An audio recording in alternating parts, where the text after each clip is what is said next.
dia, boa tarde, boa noite. Esse então é o nosso quinto vídeo, né, sobre o conto Espelho, do Machado de Assis. Então vamos direto ao assunto, né?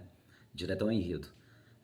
O conto Espelho é a história de um cara especificamente, né? Na verdade, como eu já falei várias vezes, o Machado de Assis coloca várias coisas para confundir a nossa cabeça, né? Quando ele está querendo, na verdade, ir para um assunto muito específico. O conto começa com homens, tal, né? Um grupo de pessoas, assim, de homens da nobreza carioca ali, da elite carioca, na verdade, discutindo sobre a alma humana, né? Eles sempre se reúnem numa casa, tal, meio que distante do centro, para discutir assuntos profundos, assim, ficar fumando charuto, bebendo. E aí eles estão discutindo sobre a natureza da alma humana. O que é a alma humana, afinal, né? E um dos personagens né, que é o protagonista, na verdade, o único importante dessa conversa, porque essa conversa nem interessa nada, né? É mais para dar um suspense no começo, é o Jacobina, né? Ele é um dos caras, ele tem mania de não falar muito nos encontros, ele fica sempre escutando e ele decide contar uma história. E aí olha todo o suspense, né? Homens numa casa afastada do centro, de madrugada, luz de velas, discutindo a teoria da alma humana. Então você já pensa que é um negócio meio de terror. De fato, um pouco.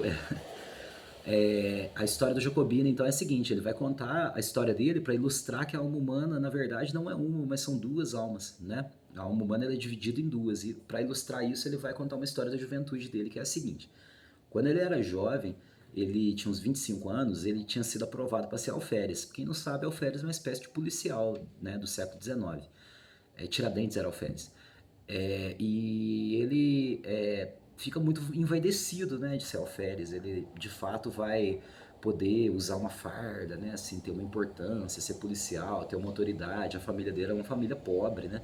Então aquilo representa ascensão social, aquilo vai representar uma vida melhor para a família toda. Então todo mundo fica bajulando ele, igual quando a pessoa passa na faculdade de medicina ou na Universidade Federal daqui da cidade de Itajubá e fica toda envaidecida, né, usando a camiseta ou o jaleco. Então é isso que acontece com ele, né? Os familiares e os amigos se reúnem e compram uma farda para ele de alferes, para ele ficar bem bonitão ali, sendo bajulado, ostentando a condição de alferes. E acontece que uma tia convida ele para passar uns dias na casa, né, da tia, porque a tia tinha um marido que era oficial do exército, da polícia, e aí para ele ir para lá para eles conversarem, tal, assim, antes dele entrar para academia, tal, e assumir de fato o posto dele. Ele vai para casa da tia, e quando ele chega na casa da tia, rapidamente acontece um problema, né? A prima, filha da tia, ela adoece, né? E a tia tem que ir cuidar da prima, né? Na cidade. Ela mora num sítio e tal, e ela deixa ele sozinho e vai rapidamente cuidar da prima que tá adoentada. E ele fica lá sozinho na casa da tia. Na mesma noite que a tia viajou, os escravos fogem e ele fica sozinho, né? Ficando sozinho na casa, basicamente ele tá preso naquela situação, né? Ele não consegue mais sair dali, porque a casa pode ser saqueada, não tem telefone, não tem cerca elétrica, não tem trinco, né? Tal, pra ele poder sair e deixar a casa em segurança. Ele não sabe quanto tempo a tia vai voltar, então ele fica nessa suspensão, né? Ele fica preso dentro de casa sem saber quando vai poder sair, tipo a gente na quarentena. E ele começa a pirar nessa, né? Sem acesso a nenhuma informação, sozinho naquela casa que nem a casa dele, né? Ele se alimentando mal, ele começa a entrar em parafuso.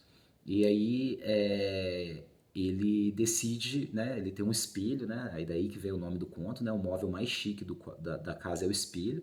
E ela coloca o espelho no quarto para ele poder se observar como alferes, né? E o espelho é uma ideia que está muito próxima da vaidade, né, gente? E ele vai se olhar no espelho diante dessa situação toda, abandonado lá na casa da tia, sem saber o que fazer.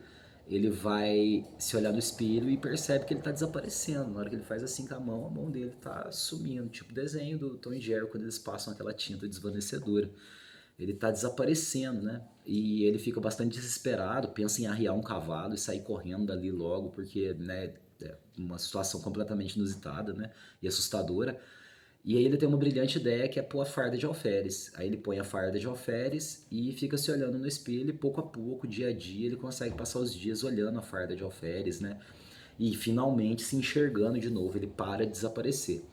E aí a conclusão acerca dessa história toda, né, sobre a teoria das duas almas é que a alma humana na verdade não é uma, mas são duas, né? É uma alma interna, que seria uma espécie de essência, tal, uma espécie de alma cristã, né, interior, e a outra alma é a alma externa, que é onde projeta-se a existência, onde a gente projeta a nossa existência, né?